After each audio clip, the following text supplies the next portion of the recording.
space. The final frontier, where man has dared to go, where man has thought to gone.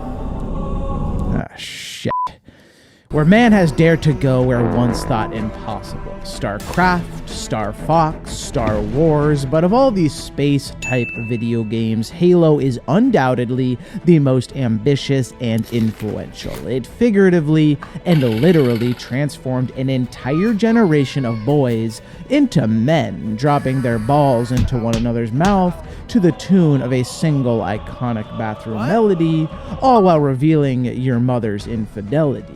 A sure sign of any great piece of art. What do you think? Did you my mom? Maybe. And Halo amassed billions of toilet paper dollars for Big Daddy Bill Gates through its massive, loyal, and divided fan base that single-handedly carried Microsoft and the Xbox through the dark ages of the Kinect and the red ring of death. My Xbox may be broken and my TV shattered, but I'm as entertained as ever. What's you doing? Watching porn. Halo's universe is rich with diverse races, compelling characters, and stories that dare to ask the complex moral questions like, do we have free will? Is artificial intelligence a good idea? Is it okay to play Halo with a PlayStation controller? That's blasphemy, motherfucker. I think that's a no, and Halo Infinite looks to continue that tradition of ambitious storytelling as 343 Industries toe the line between enriching an established universe filled with tons of lore, books, plays, and snuff films without leaving the newcomers like myself with nothing but a mouthful of teabag confusion. But I'm proud of my Halo inexperience because it allows me to provide a unique perspective on the story. I can willingly raise the dumb questions in class that nobody else will ask. What happened with Cortana? Why is everyone on the Infinity dead? Do Covenant lives matter? Absolutely not. And so without further ado, here is a low-budget summary of the Halo Infinite story.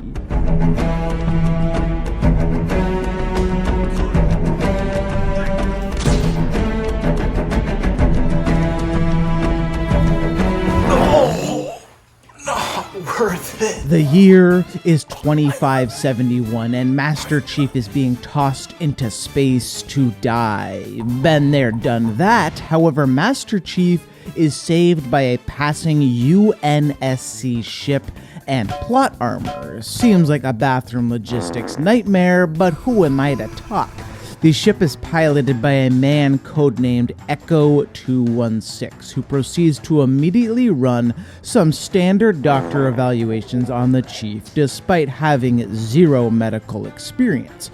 He's holistic. Follow the light, open your mouth, now take off that suit and cough for me. You're not my dad. So 216 and Chief head to the Zeta Halo, which has experienced some sort of mysterious cataclysm. Chief needs to retrieve a very important and very powerful weapon that is guarded by hordes of banished soldiers. The banished are a mercenary group that broke from the original Covenant, and no surprise, this highly prized weapon is perhaps a gamer's greatest weakness of all, a woman. Just take my money. It's an AI named The Weapon. Seems a bit on the nose, but I appreciate the transparency. Now seriously, take my money and show me those weapons. Not that kind. Chief and TW proceed to merge on camera in front of millions of people and children, giving this bad boy an E rating. I'm broke and busted, but I couldn't be more satisfied. It's Master Chief. After merging with the weapon, Chief begins hearing voices in his head. I thought that was normal, and it's his crazy ex-girlfriend Cortana, who fell ill to rampancy in Halo 4 and 5, a disease that causes artificial intelligence to go crazy. So standard AI behavior, slashing the Chief's tires, leaking his nudes and headshots, and even attempting to control everything, including the literal universe. So standard crazy X behavior. Why? Couldn't you just love me? Next, we are introduced to Escharum, the main antagonist to Master Chief in Halo Infinite and leader of the Banished. Escharum spews some racist, anti-human garbage while challenging the Chief's manhood, and so to prove how tough he is, Master Chief heads to the local interrogation facility to be tortured by small business owner Chalk Locke. You gotta support the locals, and torture is like using the sauna, but in the future. And lucky for Master Chief, this Chalk Locke guy happens to be a master of torture and disguise. Put that on the resume. Torture is a critical skill, an inevitable part of warfare, regardless of how unpleasant or pleasant it may be. I personally love being tied up, and lucky for Master Chief, waterboarding isn't very effective against helmet types. Never mind, but Chalk Locke has never met me. If he's the master of torture, I am the colonel of killing, the admiral of anguish, the president of pain, and I'm here to do what I do best, my top LinkedIn skill, cockshots. Please, mister. Get me out of here! Master Chief proceeds to defeat Chalk Locke and frees a fellow Spartan soldier named Griffin, who is not looking too hot with that weird eyeshadow. Gross. Spartan Griffin passes away, but not before informing Chief of an important Banished operation called the Conservatory. Job well done and resume enhanced, and now shit is about to get confusing. So take your Adderall and buckle up, buckaroos. Master Chief goes to investigate the Conservatory, which turns out to be a high-tech creation of the Forerunners, an ancient race of highly advanced beings, the puppet masters of space, the fates of the Halo universe, spinning their webs of destruction and creating epic Shakespearean tragedy just for the lulz. So basically, God. This conservatory is meant to collect valuable resources to rebuild the Zeta Halo. Halos are weapons of mass destruction that make nukes look like caveman shit. This means the conservatory is very important and seriously expensive, like the Manhattan Project or the Arby's special sauce. That knowledge will cost you your soul, your family, and your stomach. Plus, only the Lord and Billy Gates know what's in that monstrosity. Tastes like balls. I love it. Master Chief and his AI counterpart, the Weapon, enter the conservatory where they encounter the Harbinger, a mysterious alien lady who speaks in riddles, slandering the Forerunners and talking of returning an unknown species called the Endless. Spooky, but how can something that never ends return? My brain hurts, and the Harbinger is about to make it worse with more names as she discusses her plans to revive the Endless through an ancient location called the Silent Auditorium. It's a courtroom, birthing room where even a whisper is a crime worthy of death. I want a PlayStation. The Harbinger has decided to ally with the Banished and Escharum because of mutual goals. The Banished want to control the Halo and its devastating world-destroying capabilities, for obvious reasons. Fuck those elephants. And the Harbinger wants to bring back the Endless because you need a sequel, and Bill Gates needs his Arby's sauce. Chief's arrival causes the Harbinger to flee because masked men are scary, but Chief and TW have bigger problems than some mysterious, intangible, far-off threat like the Endless.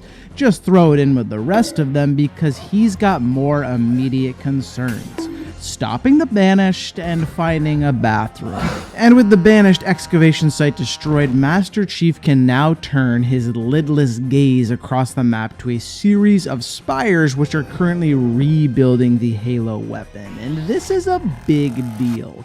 You don't want a billion nukes falling into the wrong alien hands, or human hands for that matter. At the first spire, Chief encounters an artificial intelligence named Adjutant Resolution, my son's first name, whose job it is to run the entire Halo's network. He must be a multitasking god, and Chief informs the AI that sadly, he must disable the Spires and stop the Banished. However, this news sends the AI into a rage as the Spires are like his babies or something? I don't know. Technology confuses me, but I can't really blame this robotic anal bead because if a masked 7-foot-tall stranger wearing a ski helmet tried to murder your kids, what would you do? Just take it. Not Billy. Chief defeats the AI in Echo 216. Our bearded pilot flies in and helps them make their great escape off the Spire.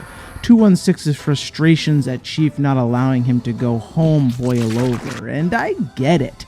He's homesick. He hasn't seen his family or his beard in lifetimes, nay millennias, and facial hair and family are everything. Hey, Dad, can you pass me the PlayStation controller?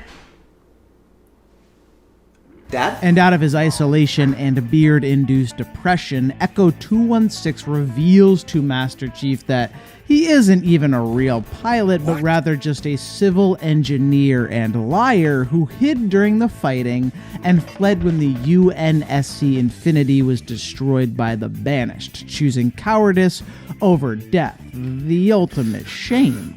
Wow, that actually really hurt. But Master Chief is a therapist at heart, and so he sympathizes with 216, revealing his own shortcomings and allowing us a brief glimpse behind the mask, his failures to save Cortana, his inability to rescue the other Marines, and even the soiling of his Spartan suit in 2501. It happens to the best of us, plus you'd need at least 4 human beings to get that suit and plot armor off, and toilets are just so inefficient and outdated, right guys? Yeah.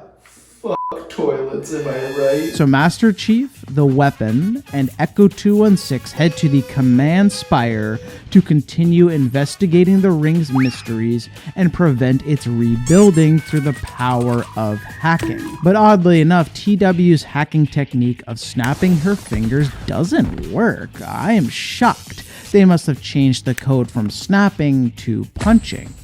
I knew it, but sadly, you can't punch an algorithm. I've tried, so Master Chief must go and retrieve various data sequences across the map to allow them into the system, essentially putting the puzzle pieces of knowledge together, otherwise known as cyber therapy. But big tech is far more dangerous than they let on, and the weapon's spidey senses begin tingling as a mysterious entity protects the data. I just felt like someone was, I don't know, watching me. Zuckerberg. And with each new data sequence retrieved, TW senses greater danger as the cyber defenses get more aggressive, utilizing firewalls, Trojan horses, and even prodding TW while having the gall to scan her without permission. Disgusting. This type of behavior is not okay in 2021, let alone 2521. Everyone knows you ask first, prod later. It's a simple symbiotic relationship. Prostate feels great. Your finger feels great. Master Chief and TW finally collect all the data points and enter the Nexus to have their encounter with the Harbinger. I am stiff with anticipation, but as Master Chief approaches, he begins to hear voices from his ex, Cortana, again. She is just so desperate, and this time she be speaking that sad poetry, dog. Haikus and shit. Cortana did not take that breakup well, and I just wanna sleep. Roses are red. I'm gonna Oh. TW attempts to enter the Nexus when suddenly the Harbinger attempts to hack her. Master Chief leaps into defensive action and begins a failsafe to prevent TW from being corrupted by deleting her. A dead AI is better than a corrupt AI, but TW is a strong, sassy, independent AI with plenty of weapons at her disposal. Boobies. And so she resists the Harbinger's attempts at corruption while simultaneously stopping the Master Chief from defeating her. Checkmate, humanity, and for some reason, TW isn't very happy about the Chief trying to kill her. And I get it, but Honestly, this seems like kind of an overreaction. I mean, the red ring of death is really the ultimate gift. Oh, cool, a new place. TW just can't understand why Master Chief refuses to trust her after all this time. It's been like 3 hours and Chief struggles to find the words, and I'm not surprised. He's got wicked trust issues buried underneath that armor, as he's still shook from his past virtual relationship with Cortana where he got catfished, and Chief just doesn't strike me as the therapy type. He can't take off the literal mask, let alone the figurative one. Somebody love me. Next we cut to the Banished and Escharum, who is livid about his spires being dismantled by the Chief. And like any insecure male, he blames the female, the harbinger, for all their problems. The dysfunctional spires, the dysfunctional Halo, his dysfunctional chode. And man, everyone's relationship is deteriorating. Chief and TW, Escharum and the Harbinger, Echo 216, and Incompetence. But oh wait, 216 is suddenly captured by the Spartan Slayer and Blade Master Jaga Radamanak, who brings 216 to Escharum to be used as bait for Master Chief, saving at least one relationship.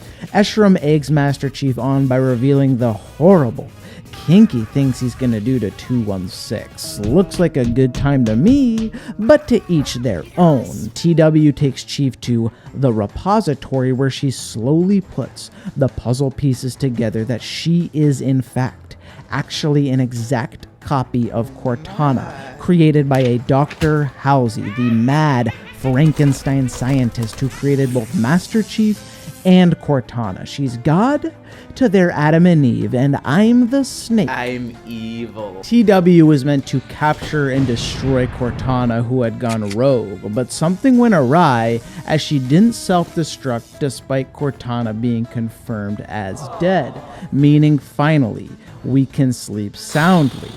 I already peed the bed. TW asks Chief to execute her as her mission now is technically done, but Chief refuses because they've got a new mission, saving Echo 216 together, the ultimate makeup date. Forget Dave and Buster's, take me to basic training. So TW and Chief head to the House of Reckoning to have their reckoning with Escharum. Chief proceeds to battle through basic training, advanced training, and potty training because his aim still ain't shit. This is definitely real pee. Master Chief and Escharum duel for the right to kinky time with 216, and despite Escherum's girthy size and demeanor, Master Chief is victorious because he's the Master Chief, giving Escharum that inner peace that he so desperately seeks, clapping that thick ass, literally the ultimate symbol of affection. And we are able to save 216, but the real manipulator, the Harbinger, is still out there at the Silent Auditorium, the death place of Cortana and the birthplace of the Endless. As Master Chief works through the Auditorium's defenses, we see holograms of Atriox attempting to use Cortana. Atriox is the leader of the Banished before Escharum, who tossed Master Chief into space at the beginning of our story. Atriox disappeared, presumably dead or taking some time off to find himself. Want a cupcake? In these holograms, Atriox claims this specific Halo ring, the Zeta Halo, contains secrets beyond imagining. Dumb. Powers untold. It's special.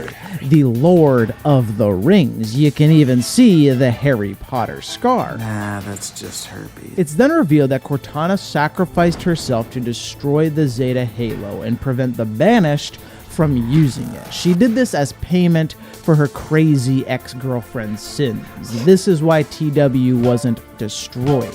Cortana saved her, so Master Chief and her could do better. And here's their first chance, finally cleaning that suit and stopping the release of the Endless by killing the Harbinger. Chief succeeds in killing the Harbinger, but it may be too late, as the Harbinger claims the Endless have returned, and I am spooked. The auditorium begins to collapse when suddenly a mysterious portal opens. Nobody knows where it goes, but this place is self-destructing, and literally anything is better than rubble. A porta potty, a church, a helmet, anything. Chief is picked up by Echo 216, who finally gets his redemption, doing something right, and from that euphoria, he reveals his real name, Esparza. Fernando Esparza. I think I'll stick with 216, and the weapon decides to pick her own name as well, which she doesn't tell us. That bitch! And with that, our story concludes on a cliffhanger, because you gotta make more money. Atriox is revealed to be alive as he releases the banished from their prison. I take it the cupcakes went well, and so a new enemy arises.